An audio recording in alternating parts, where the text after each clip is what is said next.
فاعوذ باللہ من الشیطان الرجیم بسم اللہ الرحمن الرحیم انما یخشى اللہ من عباده العلماء صدق اللہ العظیم وبلغنا رسوله النبی الامین النبی الکریم ونحن على ذلك لمن الشاہدین والشاکرین والحمد للہ رب العالمین۔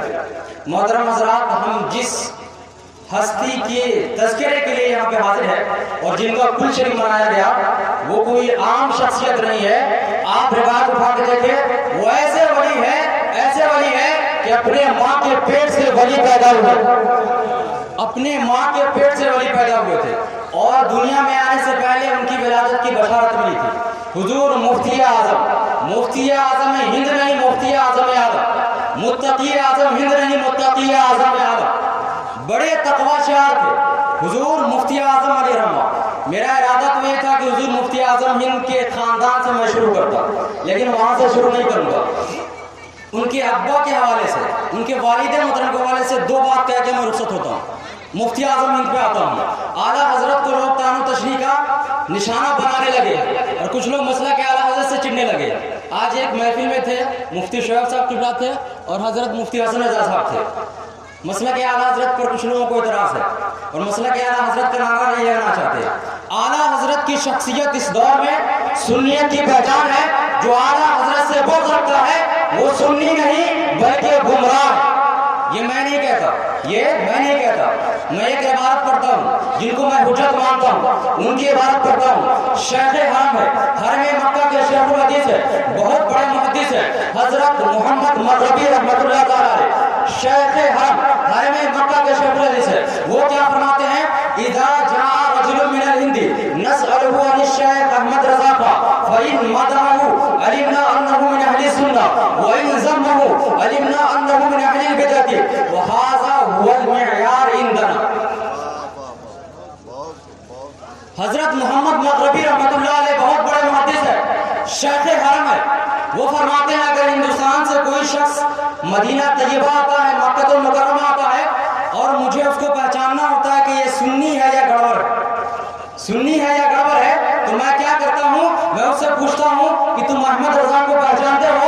احمد رضا کا نام لیتے، اگر احمد رضا کی وہ تعریف کرتا ہے، اس کا چہرہ خوشادر ہو جاتا ہے، اس کے چہرے پر خوشی آتی ہے، تو میں سمجھ جاتا ہوں کہ یہ سنی ہے۔ اگر احمد رضا کا نام لے کر کے اس کے چہرے پر بدعقیدگی کے آثار نمایاں ہوتے ہیں، اگر احمد رضا کی برائی کرتا ہے تو میں سمجھ جاتا ہوں کہ وہ بدمذہب ہے۔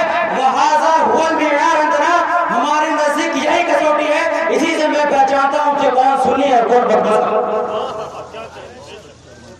یہ حجت ہے ہمارے لیے، حجت، اور یہ کوئی عام نہیں۔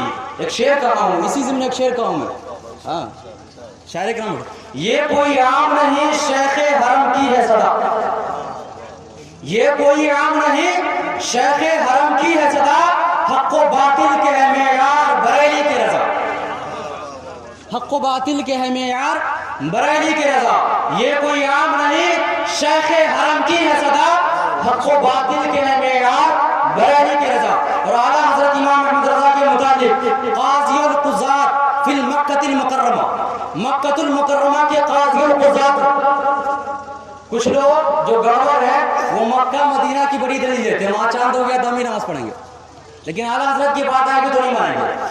مکۃ المکرمہ کے قاضی القضات ہے سید محمد علوی مالکی رحمۃ اللہ، یہ کوئی چھوٹے موٹے عالم نہیں، سید محمد علوی مالکی رحمۃ اللہ علیہ فرماتے ہیں اعلیٰ حضرت کے متعلق نحن نعرفه بتصنیفاته و تعلیفاته حبه علامات السنہ وبغضه علامات البدع۔ وہ فرماتے ہیں کہ میں اعلیٰ حضرت کو دیکھا نہیں، اعلیٰ حضرت کی کتابیں پڑھی ہے، اعلیٰ حضرت کی تصنیفات و تعریفات کی وجہ سے میں اعلیٰ حضرت کو جانتا ہوں۔ اور سن لو، اعلیٰ حضرت کی محبت سنیت کی علامت ہے اور اعلیٰ حضرت سے بغض رکھنا یہ بدعت کی علامت ہے اور بدمذہبیت کی علامت ہے۔ اعلیٰ حضرت کوئی چھوٹی شخصیت کا نام نہیں، حضور شرف ملت مارہروی وہ فرماتے ہیں اعلیٰ حضرت کے حوالے سے منار قصر رضا تو بلند کافی، منار قصر رضا، قصر مانے محل اور منارہ تو جانتے ہیں، منار قصر رضا تو بلند کافی ہے، تم اس کے پہلے ہی زینے پہ چڑھ کے دکھلا دو۔ منار قصر رضا تو بلند کافی ہے، تم اس کے پہلے ہی زینے پہ چڑھ کے دکھلا دو، فتاوی رضویہ تو ایک کرامت ہے، ذرا ہدایت کے بخشش کی کر کے دکھلا دو، ذرا ہدایت کے بخشش۔ یہ نعت کی کتاب ہے ہدایت کے بخشش، اچھے اچھوں کی ہوا نکل جاتی ہے، ہدایت کے بخشش کی اردو نہیں چلتی کسی سے۔ اور اعلیٰ حضرت کی محبت یہ کوئی عام نہیں ہے، اعلیٰ حضرت کی محبت سے ہمارے عقیدے کا تحفظ ہے۔ اس لیے علامہ عمر فیض صاحب فرماتے ہیں، شعر کہتا ہوں، اعلیٰ حضرت سے عقیدت کو برا جانتے ہو، شعر سنیے گا، اگر شعر سمجھ میں آ جائے گا تو ہم مچل جائیں گے۔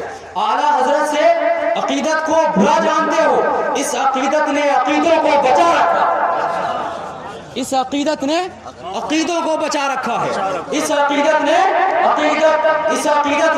عقیدوں کو بچا رکھا ہے۔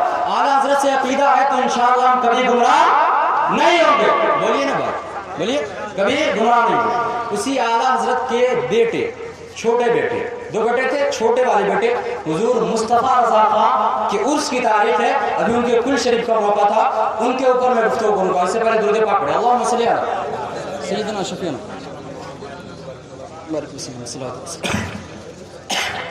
حضور مفتی اعظم ہند کی ولادت 22 ذی الحجۃ الحرام سن 1310 ہجری، 1310 ہجری میں حضور مفتی اعظم ہند کی پیدائش سے پہلے کا ایک واقعہ سناتا ہوں۔ اعلیٰ حضرت آپ کے والد محترم ہیں، اعلیٰ حضرت آپ کی پیدائش سے پہلے مارہرہ مطہرہ جاتے ہیں اپنے پیر و مرشد کی مزار پہ حاضری دینے کے لیے، اور حضور آل رسول حضور سید ابو الحسین نوری میاں سے ملنے کے لیے جاتے ہیں۔ جب ملنے کے لیے جاتے ہیں تو وہ تاریخ کون سی ہوتی ہے؟ حضور مفتی اعظم ہند کے ولادت سے ایک دن پہلے کی تاریخ۔ حضور ابو الحسین نوری میاں کے ساتھ اعلیٰ حضرت اس رات میں بہت دیر تک گفتگو کرتے ہیں۔ گفتگو کرنے کے بعد دونوں بزرگ اپنے اپنے حجرے میں چلے جاتے ہیں، آرام فرمانے چلے جاتے ہیں۔ اتفاق ہے یہ کہ دونوں بزرگ بہت خوبصورت خواب دیکھتے ہیں، بہت خوبصورت خواب دیکھتے ہیں۔ دونوں بزرگوں نے یہ خواب دیکھا کہ اعلیٰ حضرت کے گھر ایک خوبصورت بچہ پیدا ہوا۔ دونوں بزرگوں نے خواب دیکھا اور دونوں نے ٹھان لیا کہ کل صبح جب ملاقات ہوگی تو میں ایک دوسرے کو خوشخبری دوں گا۔ جیسے ہی فجر کی اذان ہوئی دونوں بزرگ فجر کی نماز کے لیے گئے، دروازے پہ حضور اعلیٰ حضرت حضور ابو الحسین احمد نوری میاں کی ملاقات ہو گئی۔ دونوں نے بشارت دی، دونوں نے کہا کہ میں نے ایسا خواب دیکھا ہے، کتنا اچھا اتفاق تھا، اور دونوں نے بشارت دے کر کے اندر چلے گئے۔ نماز کے بعد جب فارغ ہوئے تو حضور ابو الحسین احمد نوری میاں، دیکھیے یہ کوئی فرضی واقعہ نہیں سناتا ہوں، یہ واقعہ ایسا ہے جس کو خود حضور مفتی اعظم ہند نے بیان فرمایا۔ فقیہ النفس، فقیہ جی شان، مفتی مطیع الرحمان رضوی حضور مفتی اعظم ہند کے خلیفہ بھی ہے، بہت معتمد۔ وہ فرماتے ہیں کہ مجھ سے ڈائریکٹ حضور مفتی اعظم ہند نے یہ واقعہ بیان فرمایا۔ نماز ختم ہوئی تو حضور ابو الحسین احمد نوری میاں نے کہا کہ آپ کے گھر ایک بچہ پیدا ہوگا، وہ بڑا خوبصورت ہوگا اور بہت مبارک اور مسعود بچہ ہے، اور میں نے جو خواب دیکھا ہے اس خواب کے اندر اس بچے کا نام آل الرحمان بتایا گیا ہے۔ یہ زبان میں حضور مفتی اعظم ہند کا جو نام آل الرحمان ہے یہ نام خواب میں بتایا گیا تھا۔ حضور ابو الحسین احمد نوری میاں نے کہا میں نے اس بچے کا خواب دیکھا ہے جس بچے کا نام خواب میں آل الرحمان بتایا گیا، اور کتنے خوش نصیب تھے حضور مفتی اعظم ہند۔ حضور ابو الحسین احمد نوری میاں پائے کے بزرگ، وہ فرماتے ہیں اعلیٰ حضرت سے آپ ان کے باپ ہیں، آپ ان کے سرپرست ہیں، آپ مجھ کو اجازت دیجیے کہ پیدائش سے پہلے میں اسے اپنے داخلہ سلسلہ کروں، پیدائش سے پہلے میں اسے داخلے سلسلہ کروں۔ اعلیٰ حضرت نے کہا وہ آپ کا غلام زادہ ہے، آپ ضرور داخلے سلسلہ فرما لیجیے۔ وہیں پر داخلے سلسلہ فرما لیا، بھی پیدائش نہیں ہوئی ہے مرید ہو گئے، صرف مریدی نہیں ہوئے، بتاؤں اس کے بعد حضور ابو الحسین احمد نوری میاں نے کہا کہ یہ میرا امامہ شریف ہے، یہ جبہ شریف ہے، یہ لے جائیے، جب وہ بڑے ہو جائیں گے تو یہ امانت انہیں سپرد کر دیجیے، اور جب وہ بچہ پیدا ہو تو بہت عظیم بچہ ہے، مجھ کو خبر کیجیے گا، میں ان کو زیارت کے لیے آؤں گا۔ کل ہو کر کے بریلی شریف سے خبر آئی کہ اعلیٰ حضرت کے گھر مفتی اعظم ہند مصطفیٰ رضا خان کی ولادت ہوئی، اور اس وقت جب خبر پہنچی ابو الحسین احمد نوری میاں کو تو انہوں نے یہ نام تجویز فرمایا کہ میں ان کا نام آل الرحمان تو خواہ میں رکھ دیا، ان کا نام میں رکھتا ہوں ابو البرکات محی الدین جیلانی، یہ نام محی الدین جیلانی. اور اعلیٰ حضرت نے کیا نام رکھا؟ اعلیٰ حضرت نے نام رکھا مصطفیٰ رضا. اور ایک واقعہ سناتا ہوں، علماء کرام بیٹھے ہوئے ہیں، بہت نیا واقعہ ہے لیکن مستند واقعہ. یہ تو ابو الحسین احمد نوری میاں نے بشارت دی تھی. اور اعلیٰ حضرت کے زمانے میں ایک اور اعلیٰ حضرت تھے، ایک اور اعلیٰ حضرت تھے. کون تھے؟ اعلیٰ حضرت اشرفی میاں رحمۃ اللہ تعالی علیہ. بڑے پائے کے بزرگ تھے، بڑے پائے کے بزرگ. اور اعلیٰ حضرت امام احمد رضا خان اور اعلیٰ حضرت اشرفی میاں میں بڑی محبت تھی. آج اشرفی اور رضوی کا سلسلہ تھوڑا سا گڑبڑ چل رہا ہے، لیکن اس وقت بڑی محبت تھی. جب حضور اشرفی میاں بریلی شریف جاتے تو سب سے پہلے کوشش کرتے کہ اعلیٰ حضرت کے پاس پہنچے. جب تک بریلی میں رہتے ان کا موقف یہ تھا کہ سما جائز ہے، قوالی جائز ہے، لیکن جب تک وہ بریلی شریف میں رہتے کبھی قوالی نہیں سنتے. اور کوئی پوچھتا کہ قوالی کیوں نہیں پڑھتے تو کہا اس اشرفیت پہ رضویت کا رنگ غالب. ایک مرتبہ دونوں اعلیٰ حضرت اشرفی میاں اعلیٰ حضرت امام احمد رضا دونوں کی ملاقات ہوئی، دونوں پائے کے بزرگ، دونوں کی ملاقات ہوئی تو دونوں مسکرائے. اس کے بعد اعلیٰ حضرت امام احمد رضا نے کہا حضرت حضور اعلیٰ حضرت اشرفی میاں کے ایک صاحبزادے ہیں علامہ احمد اشعر، جن کو عالم ربانی کہا جاتا ہے. تو اعلیٰ حضرت نے کہا، اعلیٰ حضرت امام احمد رضا نے کہا حضرت میں آپ کو احمد اشرف کی بشارت دیتا ہوں. پیدائش سے پہلے کہا میں آپ کو احمد اشرف کی بشارت دیتا ہوں. یہ بھی بزرگ تھے، آنکھ بند کیے، کہا میں آپ کو مصطفیٰ رضا کی بشارت دیتا ہوں. تو یہ نام بھی ایک طرح سے ولادت سے پہلے کا اور عقیقہ نام ہوا تھا، عقیقہ جس نام پہ ہوا تھا وہ نام محمد ہے. یہ مفتی اعظم ہند ہے. اور مفتی اعظم ابو الحسین احمد نوری میاں نے کہا تھا کہ میں آؤں گا ملنے کے لیے. تو حضور مفتی اعظم ہند جب 6 مہینے کے ہو گئے، کتنے دن کے؟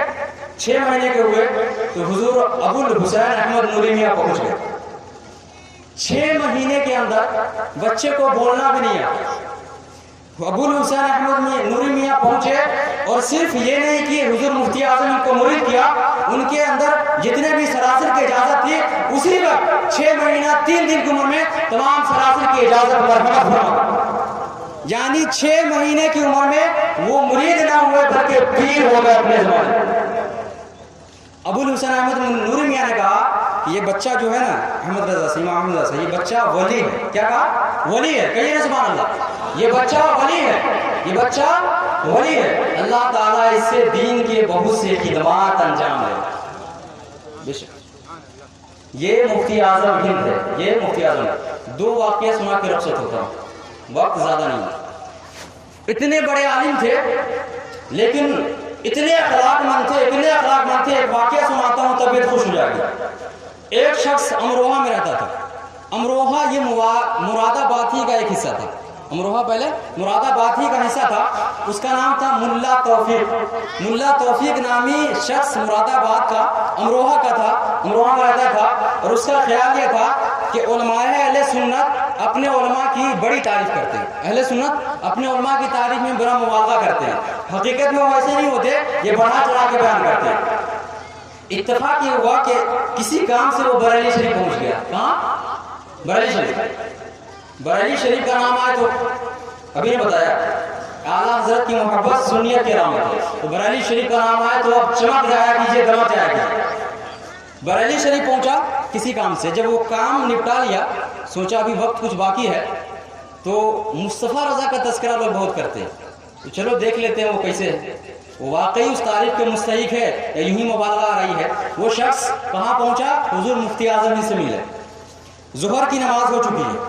ظہر کے بعد حضور مفتی اعظم ہند آرام فرمایا کرتے تھے.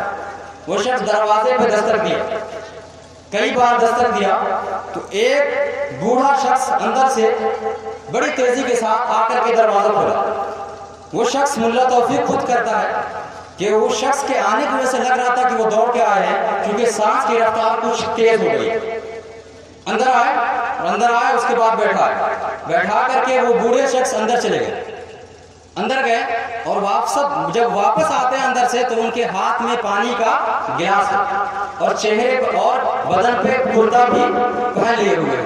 اس کے بعد بیٹھ گئے، پانی پیا. اتنے میں وہ بوڑھا شخص دسترخوان لے کے حاضر ہوا. ملا توفیق نے کہا میں کھانا کھا چکا ہوں، لیکن اس بوڑھے شخص نے کہا آپ یہاں آئے ہیں تو آپ کو کچھ نہ کچھ کھانا ہوگا ورنہ مجھے تکلیف ہوگی، آپ کو کچھ نہ کچھ کھانا ہوگا. وہ شخص کھا لیا. کھا کر کے جب فارغ ہوا تو اس کے بعد اس بوڑھے شخص نے پوچھا کہ اے مہمان عزیز بتائیے کس غرض سے آنا ہے؟ اس نے کہا کہ میں مصطفیٰ رضا خان سے ملنے آیا. کیا کہا؟ مصطفیٰ رضا خان سے ملنے آیا ہوں.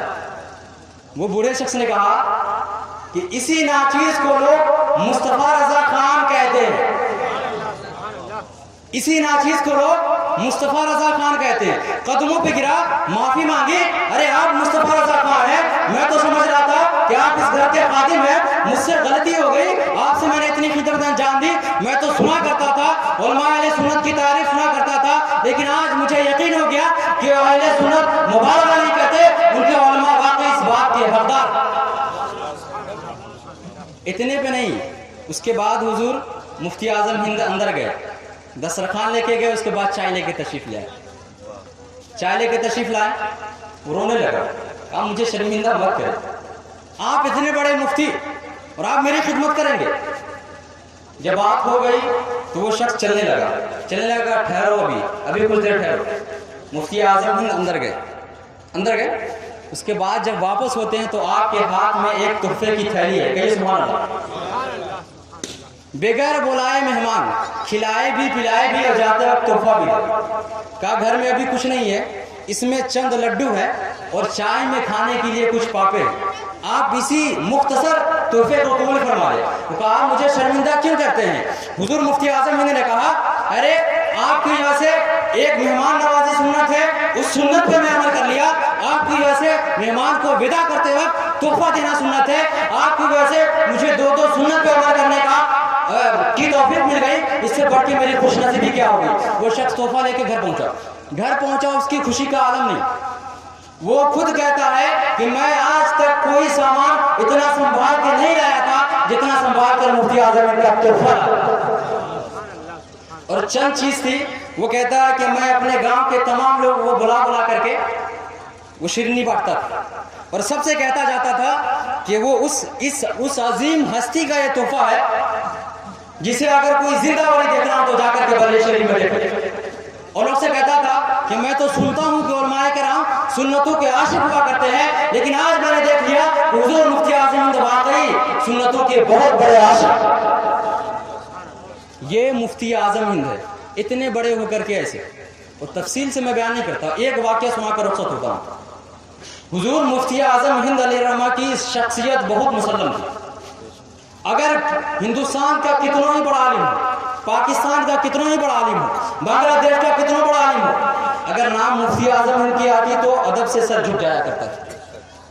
یہ مفتی اعظم ہند کو خصوصیت حاصل تھی کہ علماء کرام کے وہ پیشوا تھے, متفق علیہ, مرکزی شخصیت تھی. مرکز کسے کہتے ہیں؟ آج مرکز کا بہت جھگڑا ہے, وہ کہہ رہا ہم مرکز ہے, وہ کہہ رہا ہم مرکز ہے. مرکز کسے کہتے ہیں؟ مرکز کی ایک تعریف کرتا ہوں. مرکز اسے کہتے ہیں جہاں پہنچ کر تمام جھگڑے ختم ہو جائیں. مرکز کسے کہتے ہیں؟ مرکز کسے کہتے ہیں؟ مرکزی شخصیت جہاں پہنچ کر تمام اختلافات, تمام قضیے ختم ہو جائے اور اتحاد کی گتھیاں سلجھ جائے, اسے مرکز کہتے ہیں. ایک واقعہ اسی مرکزی شخصیت کا حضور مفتی اعظم ہند کا سناتا ہوں.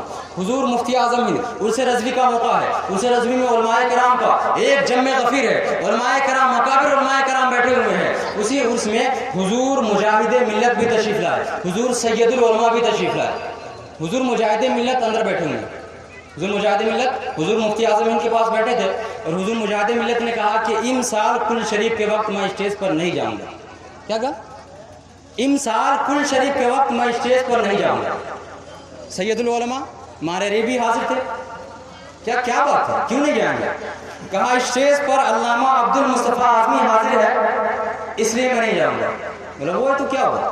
کہا بنارس کے ایک جلسے میں وہ تقریر کرتے کرتے یہ بول گئے کہ قرآن اللہ کی بنائی ہوئی کتاب ہے. مزل, وہ تقریر کرتے کرتے یہ بول گئے قرآن یہ اللہ کی بنائی ہوئی کتاب نہیں ہے, قرآن غیر مخلوق ہے, حادث نہیں, یعنی قرآن کبھی ختم نہیں ہو سکتا, اور قرآن اللہ کی بنائی ہوئی کتاب ہے. اس سے ایک شبہ ہوتا تھا کہ قرآن حادث ہے, ایک شبہ ہوتا تھا. حضور مجاہد ملت فرماتے ہیں کہ اس جلسے میں جب ان سے یہ چپ ہوئی تو میں نے ان سے کہا کہ آپ رجوع کیجئے, تو مجھ سے الجھ پڑے. علامہ عبد المصطفیٰ اعظمی بھی کوئی عام شخصیت کا نام نہیں, بہت بڑے علامہ تھے. حضور مجاہد ملت بھی بڑے عالم تھے, وہ بھی بڑے عالم تھے, الجھ گئے اور توبہ نہیں کی. اور ان پر توبہ میرے خیال سے لازم، اس لیے میں اسٹیج پر نہیں جاؤں گا۔ اس سے ہمارے علماء کو سبق لینی چاہیے۔ آج لوگ کہتے ہیں کہ شیعہ بھی بیٹھے اس اسٹیج پہ تبھی بیٹھ جاؤ، دیوبندی بیٹھے تبھی بیٹھ جاؤ۔ ارے ایک عالم دین، بزرگ عالم دین، زبردست عالم دین جن پر توبہ لازم ہے، ان کے ہوتے ہوئے اسٹیج پر جانے سے گریز کیا جائے۔ سبق لینی چاہیے، سبق لینی چاہیے۔ حضور مفتی اعظم ہند نے کہا واقعی ایسا ہے؟ کہا ہاں ایسا ہے۔ کہا عبد المصطفیٰ، ایک شخص کو بھیجا، کہا عبد المصطفیٰ اعظمی کو اسٹیج سے بلا کے لا۔ حضور عبد المصطفیٰ اعظمی حضور مفتی اعظم ہند کے حجرے میں پہنچے۔ حضور مفتی اعظم ہند کی شخصیت کتنی زیادہ مؤثر تھی، کتنے پائے کے بزرگ تھے، کتنا روب و جلال تھا، اور کیسی مسلم شخصیت تھی کہ جس کو جو حکم دے دے وہ چو چرا نہیں کرتا، دلیل نہیں مانگتا، علت نہیں مانگتا، کیونکہ جانتے تھے یہ کوئی عام نہیں ہے، یہ مفتی اعظم ہے، یہ ولی اعظم ہے، یہ جو کہیں گے کبھی غلط نہیں ہو سکتا۔ علامہ عبد المصطفیٰ اعظم پہنچے، کہا بنارس کے اسٹیج پہ آپ نے ایسا ایسا کہا۔ کہا میں نے کہا مجاہدین ملت نے آپ سے توبہ کرنے کے لیے کہا۔ کہا تو آپ توبہ نہیں کیا؟ کہا نہیں کیا۔ کہا آپ پر توبہ لازم ہے، توبہ کیجیے۔ بغیر چوچرا کچھ نہیں کہا، توبہ کیے۔ مفتی اعظم ہند نے کہا کھڑے ہوئیے، دونوں آدمی گلے ملیے، گلے ملنے کے بعد اسٹیج پہ جائیے۔ دونوں آدمی کھڑے ہوئے، گلے ملے، اسٹیج پہ گئے۔ اگر مفتی اعظم ہند کی شخصیت مسلم نہیں ہوتی تو پوری زندگی مجاہدین ملت اور حضور علامہ عبد المصطفیٰ اعظمی کے درمیان محبت قائم نہیں ہوتی۔ آج ہر کوئی کو مرکز نظر آتا ہے۔ آج ہماری جماعت میں کوئی مسلم شخصیت نہیں۔ اگر مسلم شخصیت ہو جائے گی تو ہماری جماعت طوائف الملوکی کی شباب نہیں ہوگی، ہماری جماعت میں انتشار نہیں ہوگا، ہماری جماعت میں اختلاف نہیں ہوگا۔ الحمدللہ حضور تاج الشریعہ علیہ السلام کی شخصیت بھی ایسی تھی کہ اگر کچھ کہہ دیتے تو لوگ اپنے سر آنکھوں سے تسلیم کر لیتے۔ اس لیے راز الہ آبادی نے کہا تھا ڈھونڈتے ڈھونڈتے اس دہر میں تھک جاؤ گے۔ راز الہ آبادی نے حضور مفتی اعظم ہند کے حوالے سے کہا تھا ڈھونڈتے ڈھونڈتے اس دہر میں تھک جاؤ گے، ایسا مرشد نہ زمانے میں کہیں پاؤ گے۔ اور کہا آنسو اب انہی آنکھوں میں ہی رہنا سیکھو،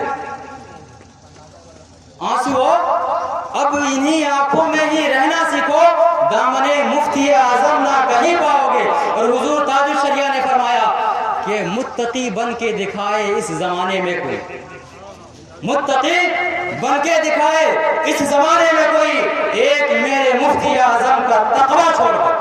وما توفیق الا باللہ، وآخر دعوانا الحمدللہ رب العالمین۔ السلام علیکم ورحمۃ اللہ تعالی وبرکاتہ۔